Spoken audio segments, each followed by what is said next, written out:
Good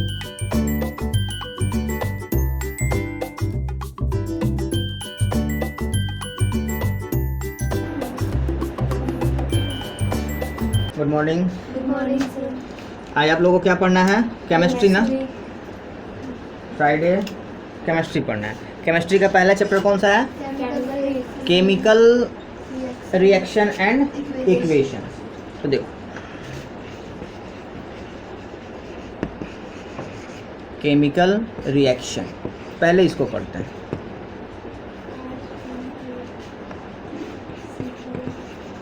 chemical reaction देखो, chemical reaction के बारे में बोला, chemical reaction is a process in which new substance with new properties are form. ये chemical reaction कब होगा? जब दो सबस्टांस को हमने मिलाया, ठीक है, दो सबस्टांस को हमने मिलाया तो कुछ तीसरा सबस्टांस का फॉर्मेशन हुआ। एक भी हो सकता है और दो सबस्टांस भी बन सकते हैं, ठीक है। और इन दोनों का जो प्रॉपर्टी होगा वो क्या होगा? इन दोनों के प्रॉपर्टी से बिल्कुल अलग होगा।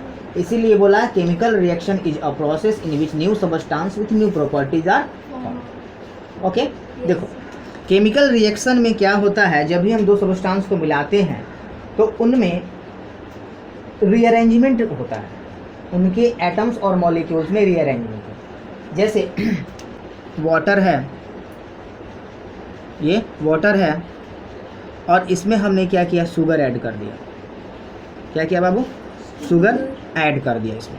जब हम शुगर ऐड किए तो अब आप बताओ इसमें क्या हुआ? इसके जो वाटर मॉलिक्यूल्स थे, इस वाटर मॉलिक्यूल्स के बीच में जा कर के शुगर के मॉलिक्यूल्स बैठ गए, अपने आप को अरेंज कर लिए, ठीक है ना। तो जब भी कोई केमिकल रिएक्शन हो रहा होता है तो उसमें क्या होता है कि कोई नया एटम बनता नहीं है, बस एटम अरेंज हो जाते हैं, ठीक है। तो देखिए, जैसे यहाँ पर हमने लिखा सोडियम और यहाँ पर हमने लिखा क्लोरीन। सोडियम और क्लोरीन का जब हमने रिएक्शन कराया तो ठीक है ना, ये दोनों कंबाइन हुआ और यहाँ पर क्या बना? NaCl, ठीक है। इसके जो स्ट्रक्चर होंगे कुछ इस तरह से होंगे कि इसमें आपको सोडियम और क्लोरीन एक दूसरे के एलिमेंट एक दूसरे के साथ अरेंज मालूम पड़ेंगे, ठीक है ना। ऐसा नहीं कि NaCl बना तो इसका मतलब कि एटम ही अलग हो गया। ये atom, this is molecule not an atom. बात समझे ना? तो ये क्या हुआ? आपस में इन दोनों के एटम अरेंज हो गए, ठीक है। तो चलो अब देखो, जब भी हम लोग केमिकल रिएक्शन करा रहे होते हैं, ठीक है, केमिकल रिएक्शन जब भी हम करा रहे होते हैं तो उसके कुछ कैरेक्टरिस्टिक होते हैं, ठीक है। और देखो, जो भी कैरेक्टरिस्टिक हम लोग पढ़ेंगे बिल्कुल अपने डेली लाइफ से मिलता जुलता कैरेक्टरिस्टिक पढ़ेंगे, ठीक है, ताकि आपको समझ में आ जाए। ओके, तो देखो अब हम लोग chemical characteristic of chemical reactions पढ़ते हैं। जब भी कोई केमिकल रिएक्शन हो रहा होता है हम लोग क्या पढ़ रहे हैं बुआ? Characteristic. Characteristics of chemical reaction. Chemical reaction, this is the short form of reaction. Okay, जब भी हम केमिकल रिएक्शन करा रहे होते हैं तो कुछ कैरेक्टरिस्टिक आते हैं। उसमें से पहला है इवोल्यूशन ऑफ गैस, सेकेंड है change in colour, change in colour, ठीक है। 4 नंबर है change in temperature, change in temperature.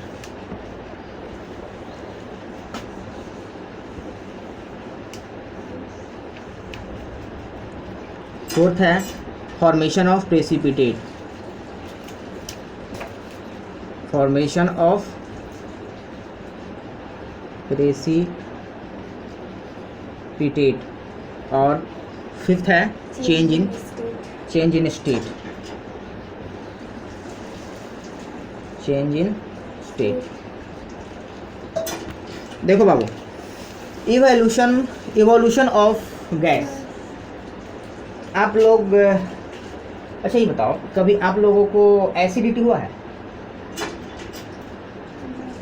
इनो को देखे हो? इनो देखो है ना, जब इनो को आप पानी में डालते हो तो वो फदफदाहट टाइप का महसूस होता है ना, that is evaluation of gas. यानी कि ऐसा केमिकल रिएक्शन जहाँ पर गैस रिलीज हो रहा है, अगर हम एक सबस्टांस के साथ दूसरा सबस्टांस मिक्सअप करते हैं, यानी कि उन दोनों का रिएक्शन कराते हैं, तो गैस निकलने का जो प्रोसेस होता है that is called evaluation of gas. जैसे आपके केमिस्ट्री लैब में हाइड्रोक्लोरिक एसिड में जब हम क्या करते हैं कि मार्बल के ग्रेन्युल्स को डालते हैं कार्बन डाइऑक्साइड गैस बनाने के लिए, तो वहाँ पर भी गैस निकलता है, राइज करता है, ठीक है। This is a type of, तो ये कौन सा कैरेक्टरिस्टिक है बाबू केमिकल रिएक्शन का? Evaluation of gas. Chemical reaction हो रहा है तो वहाँ पर ये कैरेक्टरिस्टिक भी हमको देखने को मिलता है, ठीक है। बेसिक सा एग्जाम्पल जो हम अपने घर में देखते हैं वो है इनो का वाटर के साथ रिएक्शन। जब भी आप पानी में, ग्लास के पानी में इनो रखते हो तो वहाँ पर फड़फड़ाहट टाइप का फड़फड़ाहट होता है और वहाँ से गैस रिलीज होता है। Okay, change in colour. Change in colour तो आसान है। मान लो आपके बुक में दिया होगा कि पोटेशियम परमैंगनेट को क्या किएगी, पानी में डाल दिया और थोड़ी देर बाद पूरे पानी का कलर चेंज हो गया। तो चेंज इन कलर में आप ये कह सकते हो, जैसे कि मान लो अच्छा ऑरेंज फ्लेवर आप लोग ग्लूकोज तो पिए होंगे, पानी में डालते हो पानी का कलर कलरलेस होता है, उसको डाले पूरा ऑरेंज हो गया ना। तो दिस इज क्या? This is change in colour. Change in temperature, बहुत ही बेसिक, बहुत ही बेसिक। इसको समझो, हाथ धोने के लिए कभी आप लोगों ने सर्फ का इस्तेमाल तो किया होगा। जब सर्फ रखते हो हाथ पर और पानी उसमें ऐड करते हो तो थोड़ा देर के लिए गर्म महसूस होने लगता है, होता है ना। तो यहाँ पर क्या हुआ? Change in temperature. जब उस सर्फ का यानी कि डिटर्जेंट का रिएक्शन वाटर से हुआ तो वहाँ से हीट निकला, ठीक है ना। हीट क्या हुआ? रिलीज हुआ। That is change in, that characteristic is called change in temperature. या फिर जब आप पानी ग्लास में ग्लूकोज आप डाल करके मिलाते हो, बोलते हो, तो क्या होता है? कंटेनर ग्लास आपको ठंडा ठंडा महसूस होने लगता है ना। वहाँ भी चेंज इन टेम्परेचर। उस कैरेक्टरिस्टिक में भी क्या आया? उस केमिकल रिएक्शन का भी क्या कैरेक्टरिस्टिक है? Change in temperature. या फिर वाइट वॉशिंग करते समय जो मजदूर लोग जो चूना, ये वाइट सीमेंट नहीं, जो चूना साल क्लाइम जिसको बोलते हैं, उसको जब हम लोग क्या करते हैं किसी कंटेनर में डाल करके और जब उसमें हम लोग चूना मिलाते हैं पानी में, तो क्या देखते हैं कि पूरा का पूरा कंटेनर गर्म हो जाता है और वहाँ फड़फड़ाहट टाइप का ये होने आवाज़ आने लगता है, ठीक है ना। That characteristic of chemical reaction is called change in temperature. अगर उस मजदूर ने गलती से भी उसमें हाथ डाल दिया तो समझिए कि उसका पूरा हाथ जल जाएगा। ओके, तो चलो उसके बाद, हाँ, और इस चेंज इन टेम्परेचर में दो बातें आती हैं।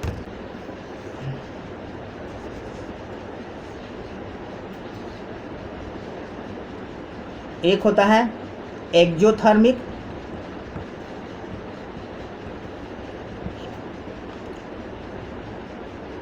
और दूसरा जो टाइप होता है वो होता है एंडोथर्मिक।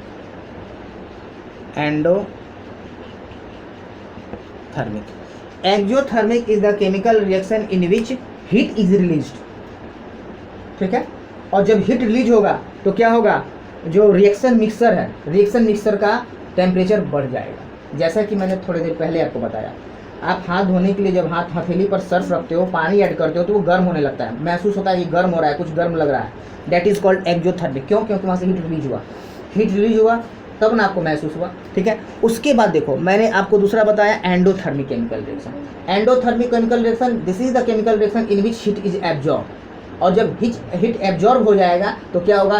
कंटेनर जो होगा, रिएक्शन मिक्सर का जो कंटेनर होगा, वो कूल महसूस होगा, ठंडा महसूस होगा, कोल्ड फील होगा, ठीक है। जैसे कि हमने अभी थोड़ा देर पहले बताया आपको, ग्लूकोज, पानी में जब आप ग्लूकोज मिलाते हो तो क्या होता है? पूरा का पूरा ग्लास ठंडा पड़ जाता है ना। तो वो एग्जांपल हो गया आपका एंडोथर्मिक का। और हाँ, वो सर्फ से हाथ धोने वाला जो मैंने बात कहा उसके लिए क्या हो जाएगा? एंडोथर्मिक, समझे। तो एक्जोथर्मिक, देखो एक्जोथर्मिक में क्या होगा? हीट रिलीज होगा, हीट निकलेगा, जिसकी वजह से क्या होगा? रिएक्शन मिक्सर जो होगा वो गर्म फील होगा, उसका कंटेनर गर्म हो जाएगा, ठीक है। एंडोथर्मिक जो होगा वो हीट एब्जॉर्ब करेगा, ठीक है, जिसकी वजह से क्या होगा कि रिएक्शन मिक्सर का टेम्परेचर डाउन हो जाएगा, वो ठंडा महसूस होगा, कोल्ड फील होगा, ठीक है। बात समझे ना। जैसे कि हमने क्या कहा, ग्लास में जब आप ग्लूकोज डालोगे और ग्लूकोज को आप जब मिलाते हो तो देखते हो ग्लास का पूरा ग्लास ठंडा पड़ जाता है ना। तो वहाँ पर क्या हुआ? वाटर का जो हीट था तो डेल्टा हीट उसमें एब्जॉर्ब होगा। डेल्टा हीट मतलब बहुत ही स्मॉल हीट, ओके। देखो अब आया formation of precipitate. Formation of precipitate में क्या होता है कि जब हम लोग केमिकल रिएक्शन करा रहे होते हैं ना, तो कुछ पार्टिकल्स ऐसे होते हैं जो नीचे बैठ जाते हैं पेंदी में। पेंदी में क्या होता है बाबू, वो बैठ जाते हैं, ठीक है। तो जो पेंदी में सेमी सॉलिड सब्सटेंस जो बैठते हैं ना, उसको हम प्रेसिपिटेट कहते हैं, ठीक है। जैसे जब हम लोग क्या करते हैं, क्या वाटर और वो नहीं, वो उसको छोड़ो। जैसे देखो यहाँ पर हमने क्या किया, ये नाइट्रिक एसिड है, HNO3 है, नाइट्रिक एसिड है। इसमें चांदी यानी कि Ag यानी कि सिल्वर इसमें हमने डाल दिया। हमने क्या किया, नाइट्रिक एसिड में Ag यानी कि सिल्वर डाल दिया, चांदी डाल दिया। नाइट्रिक एसिड ये पानी की तरह होता है, पानी की तरह दिखता है, ठीक है। जब इसमें हमने चांदी डाला तो इसका कलर ग्रीन होने लगता है और यहाँ से फ्यूम निकलने लगता है। फ्यूम यानी कि धुआं निकलने लगता है ब्राउन कलर का। तो देखो ब्राउन कलर का धुआं निकला यानी कि इवोल्यूशन ऑफ गैस हुआ, ठीक है। ये कंटेनर जो पहले वाइट कलर का था अब ये ग्रीन होने लगा, तो चेंज इन कलर हुआ। और जब ये पूरा रिएक्शन हो जाता है तो धुआं निकलना बंद हो जाता है और वो जो कंटेनर होता है धीरे धीरे ब्लू हो जाता है, पूरा मतलब ब्लू हो जाता है। ये अब किसका कलर कैसा हो गया, ब्लू। रिएक्शन जब हो रहा था तब ये ब्लू था, रिएक्शन जब हो रहा था तब ग्रीन हुआ था, और जब रिएक्शन कंप्लीट हो गया यानी कि सारा का सारा जो चांदी था इसमें डिसॉल्व हो गया, तब इसका कंटेनर का कलर जो हो जाएगा, इसका सॉल्यूशन का जो कलर होगा वो ब्लू हो जाएगा, ठीक है, ठीक है। तो देखो यहाँ पर, और उस दरमियान जब हम इस कंटेनर को छू रहे होंगे ना तो बहुत ही ज़्यादा गर्म फील होता है, बहुत ही ज़्यादा गर्म फील होता है। यानी कि वहाँ पर देखो राइज इन टेम्परेचर भी हुआ, चेंज इन टेम्परेचर हुआ ना। इसके बाद हम लोग क्या करते हैं, इसमें वाटर ऐड करते हैं इसको डाइल्यूट करने के लिए, ठीक है। उसके बाद इसमें कॉपर का रॉड डालते हैं, कॉपर यानी कि तांबा का जब रॉड डालेंगे तो क्या होगा कि इसमें जितने भी चांदी घुले हुए हैं, जितने भी चांदी मिले हुए हैं वो क्या होंगे कि कॉपर के रॉड पर चिपक जाते हैं। और यहाँ पर देखो एक स्पेशल रिएक्शन होता है that is called displacement reaction, ठीक है ना। यहाँ पर सिंगल डिस्प्लेसमेंट होता है जो कि आगे इसी चैप्टर में हम आपको पढ़ेंगे, ठीक है। तो कॉपर जो होता है सिल्वर से ज़्यादा रिएक्टिव होता है। वो कॉपर क्या करता है, सिल्वर को इसके सॉल्यूशन से मतलब कि आउट कर देता है।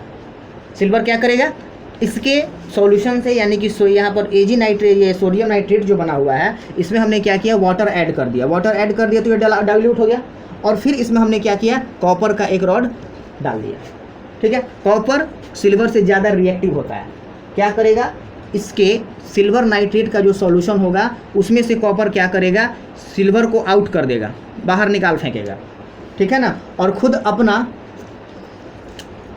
कंपाउंड बना लेगा और वो हो जाएगा कॉपर नाइट्रेट CuNO3, ठीक है। कॉपर नाइट्रेट बना लेगा और फिर क्या होगा, जो Ag होगा, Ag वो बेचारा नीचे बैठ जाएगा, कंटेनर मिक्सचर में नीचे बैठ जाएगा। Ag जो होगा वो नीचे बैठ जाएगा। तो ये जो नीचे बैठ रहा है ना Ag, कहाँ बैठेगा, सिल्वर वो जो कॉपर का रॉड होगा उसके ऊपर चिपक जाएगा। तो ये जो है ना, यही होता है प्रेसिपिटेट। प्रेसिपिटेट का काम क्या होता है, नीचे बैठ जाना, ठीक है ना। तो देखो, और चेंज इन स्टेट भी आपको इसी रिएक्शन समझ में आ गया। हमने क्या डाला था, लिक्विड में सॉलिड डाला था, सॉलिड लिक्विड में कन्वर्ट हो गया। फिर हमने क्या किया, कॉपर डाल दिया। कॉपर में क्या किया, इस लिक्विड से जितने भी मतलब डाइल्यूट सिल्वर था वो सॉलिड फॉर्म में चला गया, और कॉपर का कुछ अंश जो हुआ वो क्या हो गया, लिक्विड फॉर्म में चला गया, ठीक है। इसका आप ऐसे भी समझ सकते हो चेंज इन स्टेट से। अच्छा बताओ, कंबशन क्या केमिकल रिएक्शन नहीं है?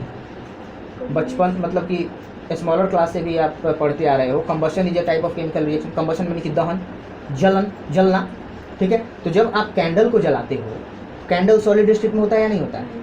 जब उसको आपने जलाया तो क्या हो गया, वो लिक्विड फॉर्म में जा रहा है ना, और जब उसका टेम्परेचर कूल हो रहा है, जब उसका टेम्परेचर डाउन हो रहा है तो फिर वो सॉलिड स्टेट में चला जा रहा है, तो हुआ ना चेंज इन स्टेट। तो ये सारे के सारे कैरेक्टरिस्टिक थे आपको केमिकल रिएक्शन के।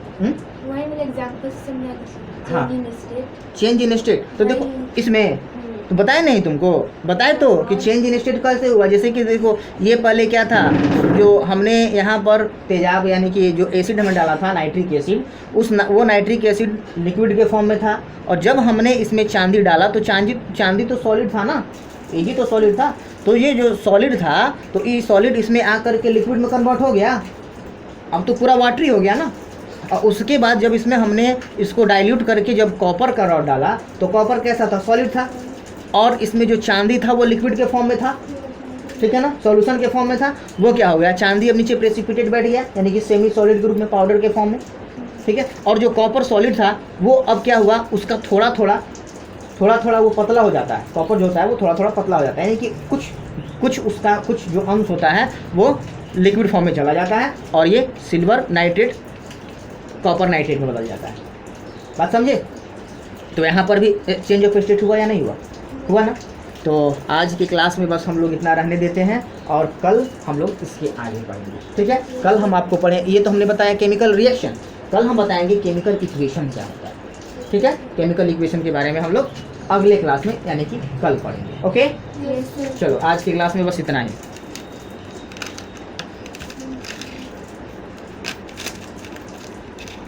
Thank you, sir. वेलकम।